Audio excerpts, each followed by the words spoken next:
but there are things you can do. Again, vitamin D, zinc, keep yourself healthy. Vitamin C. By the way, standard gargle, mouthwash has been proven to kill the coronavirus. Even if you get it, you may reduce viral replication. There's all why not try all these things? It just boggles my mind that the NIH continues to tell people do nothing. Maybe take Tylenol. When it comes to the idea of treatment, you mentioned in a teletown hall this week that, for instance, standard gargling of mouthwash could reduce viral replication. Now, why would that be a position for substituting for the vaccine when you can do both? Did I say substituting? I say, why not give these things a shot? I'm not anti-vax. That's people's individual choice, but they should have information to be able to make that choice. But it's proven. It's actually on the NIH website. Mouthwash can reduce viral replication, particularly on the first day that you get it. So why not gargle? Why not do these things? Why deny, things that can be helpful? This is what doesn't make sense to me.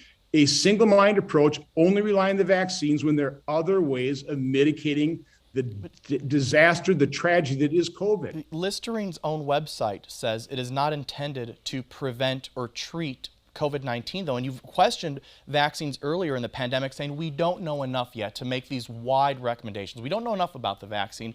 Listerine mouthwash hasn't been tested specifically on COVID-19. You're right about what it says about viruses in a broader sense, or coronaviruses, but not COVID-19 specifically. So are you going to interview me, or are you going to argue with me?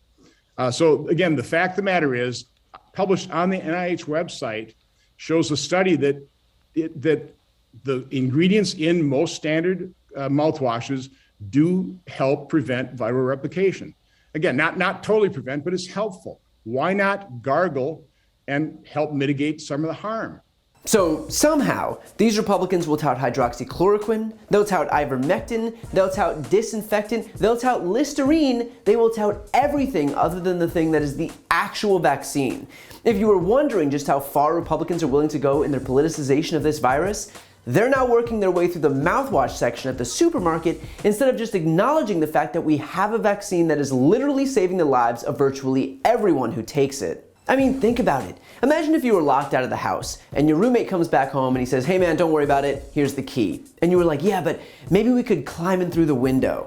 And your roommate was like, or you could just use this key. And you were like, yeah, but maybe we should try breaking the door down. And your roommate was like, right, or we could literally just use this key. And then you were like, maybe there's an open vent I could crawl through.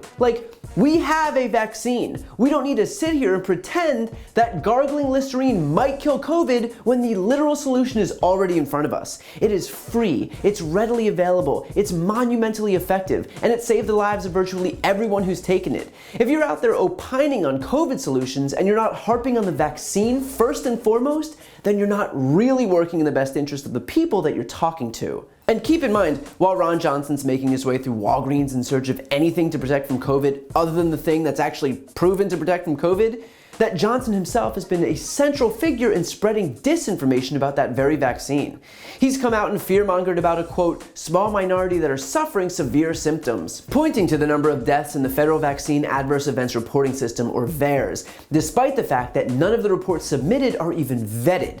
And remember, people die anyway, meaning that if 95% of seniors, for example, are vaccinated, then there is a pretty high likelihood that people who happen to be vaccinated will die regardless of their vaccination status.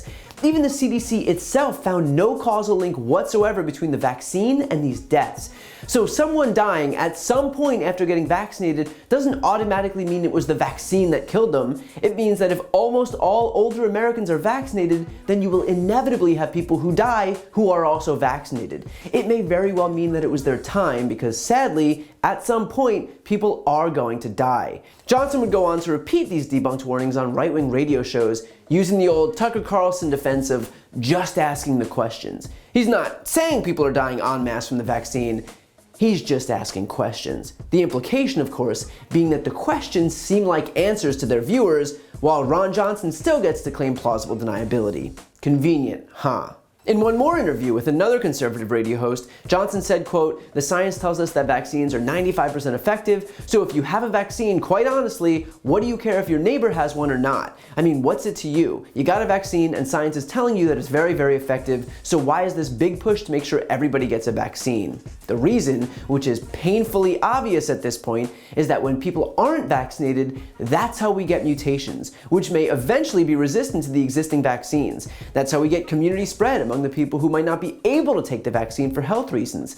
That's how we get more breakthrough cases, which are rare but still do happen. Look, if someone doesn't want to wear a seatbelt, that's a risk they're taking for themselves. But when you're not vaccinated during a pandemic with a highly transmissible and deadly virus spreading rapidly from person to person, then that is not a personal decision, it's a decision that affects everyone. Ron Johnson even claimed that Dr. Fauci overhyped COVID. Fauci did the exact same thing with AIDS. He overhyped it. He created all kinds of fear, saying it could affect the entire population when it couldn't. And he's using the exact same playbook for COVID. And look, not for nothing, but I'm pretty sure it's impossible to overhype anything when almost 800,000 people have died from it.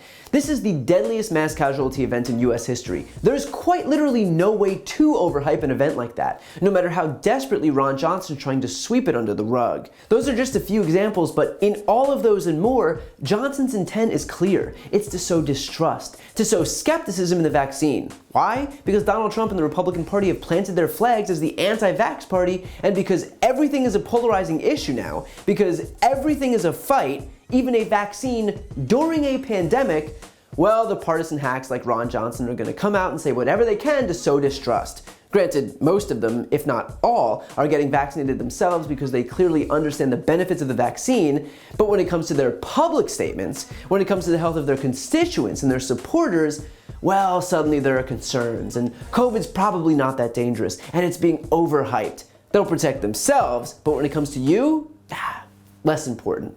So what we're left with are people like Ron Johnson, who are well aware of how safe and effective these vaccines are, who will instead push people toward mouthwash if it means they can score a political win for their team. But there's not a tartar epidemic, there's a coronavirus pandemic, one that's being prolonged by Ron Johnson himself as he insists on spreading nothing but disinformation.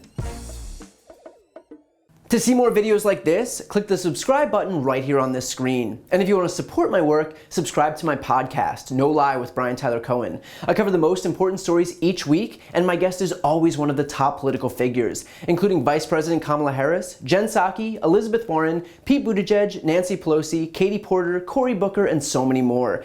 The podcast link is also right here on this screen, so give it a listen and subscribe on Apple Podcasts, Spotify, or wherever you listen to podcasts.